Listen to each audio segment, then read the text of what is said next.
Why restrict your hunting to land when there's sea to explore?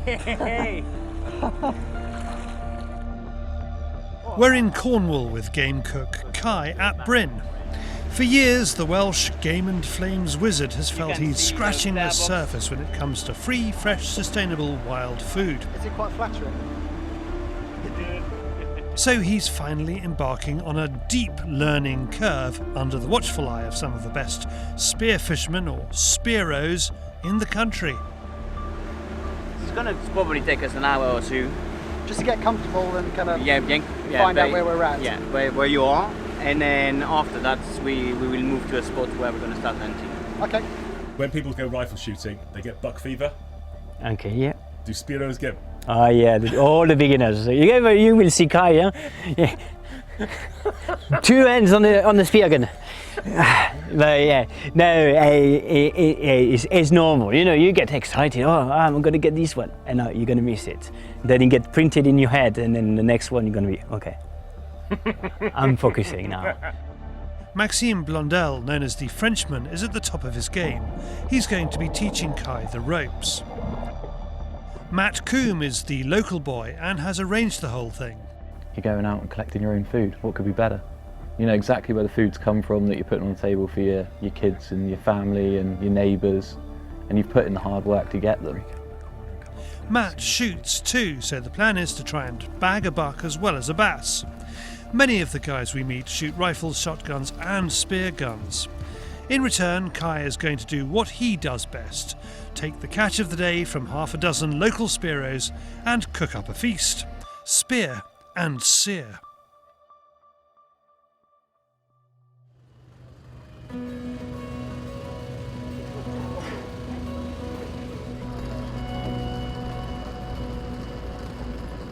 The weather couldn't be better.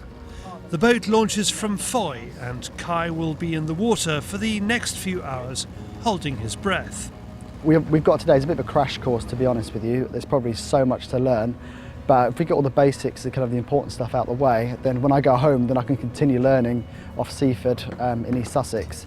But we've got this today, then tomorrow there's a big group of us going out, and then it's going to be a barbecue tomorrow evening. So.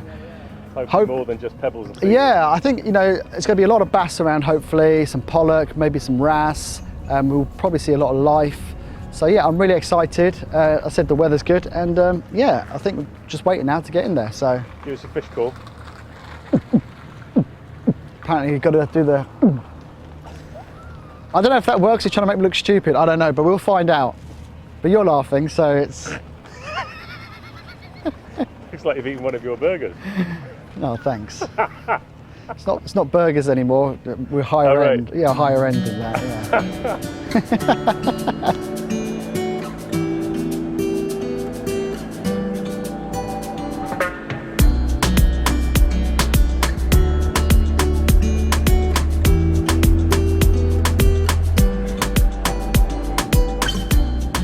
The conditions are perfect.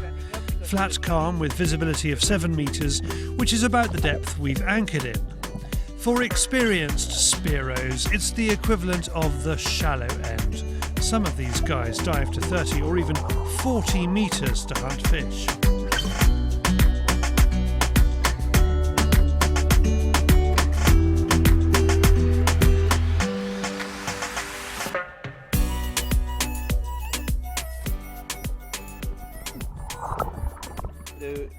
Maxime covers safety and kit first. So the pee set, the function of make you just pee outside of your wetsuit. What the advantage of that is you're avoiding any skin and ear infection. Well, you're not raising the risk. It's just because when you pee in your wetsuit, the pee doesn't stay only in the pants. It goes all the way up and down. Yes. So you can have rash everywhere on your legs. You can have ear infections, skin infection in general. So that's the first thing. Second thing. Can I see it? I didn't actually see it. Where is it? Ah. It's just like an extra piece of neoprene sticking out of your pants, over your bottom of the. Did the French have special sizes? Yes.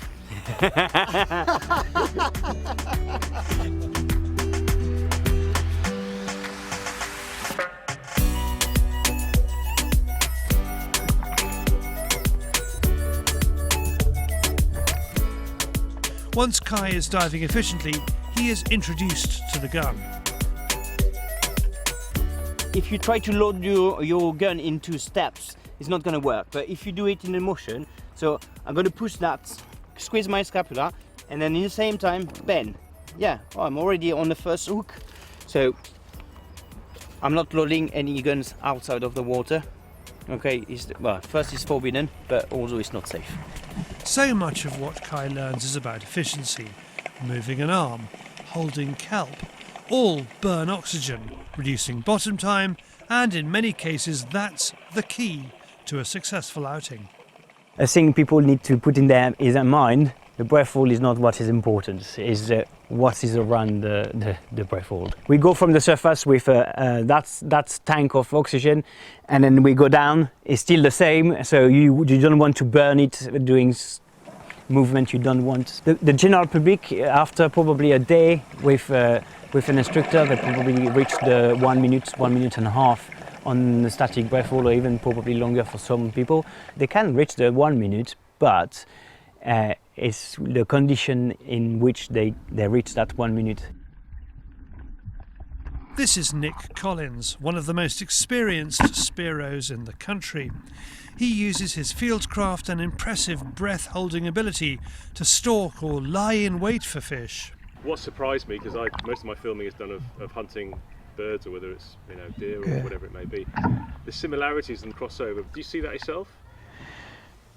Yeah, but I do hunting as well. I was brought up with dogs and ferrets, and I even hunted a pack of hounds once, a gun pack. So yeah, I see the similarity, especially from somebody who hunts that goes to spearfishing. You have that knowledge from hunting that you can take in the water, and it makes a difference. Does it? To stalk up on a fish. A lot of them's got different ways of hunting fish. Some will sit on the bottom and wait. I like to stalk around and I like to find my fish and surprise them. So yeah, it's very similar. If you've got a good hunting background, then going into the spearfishing, it's quite easy to do. If you're comfortable in the water, that is. According to the British Spearfishing Association, there are around 4,000 spearos in the UK, and interest is on the up. It only costs £12.50 a year for beginners to join the governing body, which wants to be in a strong position to advise, educate and campaign as the popularity of the sport grows. We could do with a lot more people joining us, because it's expanding so quickly, it's becoming so widespread. So for argument's sake, a lot of our members would be down on the south coast of the UK. We may not know about legislation that's due in around Scotland way. Because we're voluntary as well, we can only dedicate a certain amount of time. So we still want to be involved with that. We still want to be able to help and represent those people, because it's nice when you've got one big voice instead of lots of small voices throughout the country, all fighting for the same thing. The majority of spearos are one for the pot guys, and there are restrictions on species such as bass, lobster and scallops. The UK season is short because many of the targeted fish species move to deeper waters during the winter, so there's a natural rest period.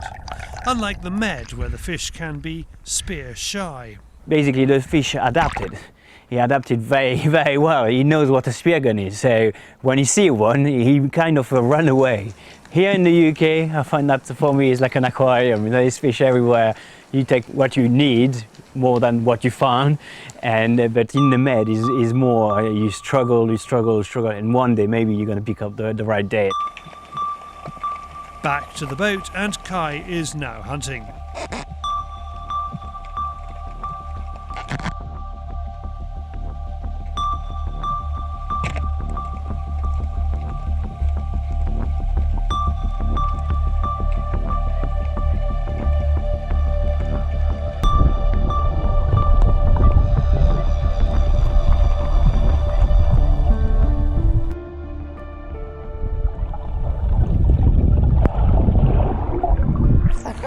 Hey! Nice size one. Very nice size one. Yeah. So as you can see, the tail is complete. So there is no notch. Sometimes they got a notch. It's the one they use to do the study and stuff like that. You have to put it back. Okay. Okay. It would be, the measurements is from here to the base of the eyes there. So it's over the 86 millimeters. Yeah. So we can keep it. Oh yes, fantastic. And also, that's a female. You can recognize it because the large, like a dandelion stuff there to hold the eggs, but she's not with eggs, so we can keep it. Oh, fantastic. That's a beauty. Nice for the barbecue for tonight. Yes, mate. Oh. To make sure we have enough fresh fish for our spear and sear party, Maxime dives down to a wreck at about 20 metres.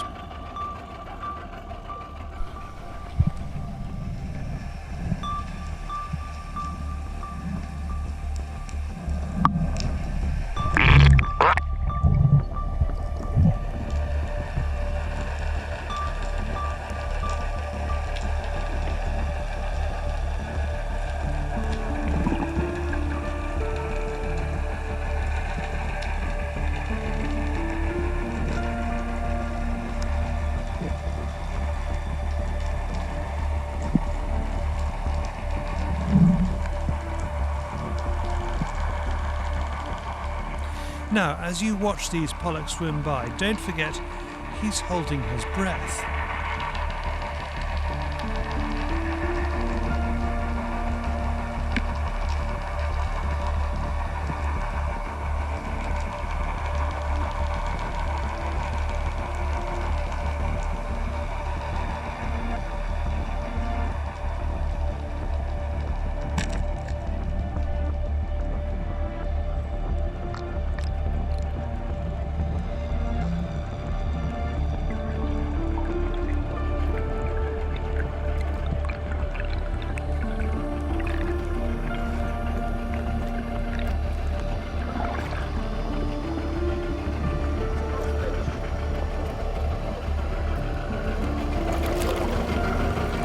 That's a beauty. Look at that pollock. Nice shot placement too.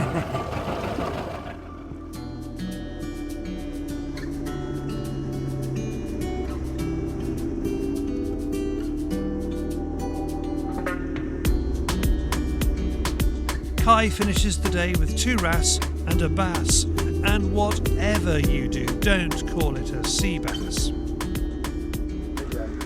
How are you feeling about this? Yeah, pretty good actually. I think my ears took a bit of a pounding, but I'm still getting used to it. So we've got 1 lobster, 2 wrasse and a bass. So the bass is 42 centimetres, which is the legal limit. So pleased with that. So I think we will eat well, and I'm looking forward to try the wrasse. Some people think it's not great, but there's a lot of other people think they are great. So I'm going to make up my own mind, and so are you, David. And everyone else is going to eat with us. We've got no choice. So yeah, all in all, a really good day. Very pleased. The following morning we get up early for a roebuck guided by Matt. He's a passionate hunter, and it doesn't matter whether it's land-based or sea-based. It's still the hunt that gets him putting on a wetsuit or a wet weather jacket. Just like with hunting, there's a huge amount of effort that goes in behind the scenes before you can pull the thing. Oh, absolutely. Well, you saw it today. I mean, we've been out today. We didn't get fish, but it was amazing to be out there. But how long were we out there? 4 hours? Didn't see a single fish, a lot of swimming, a lot of drinking salt water. But yeah, it's still better than being at work all day, isn't it? What is it though? What is it about spearfishing? Would you rather, okay, if you had one last hunt, would it be spearfishing or would it be with a rifle? It'd be spearfishing.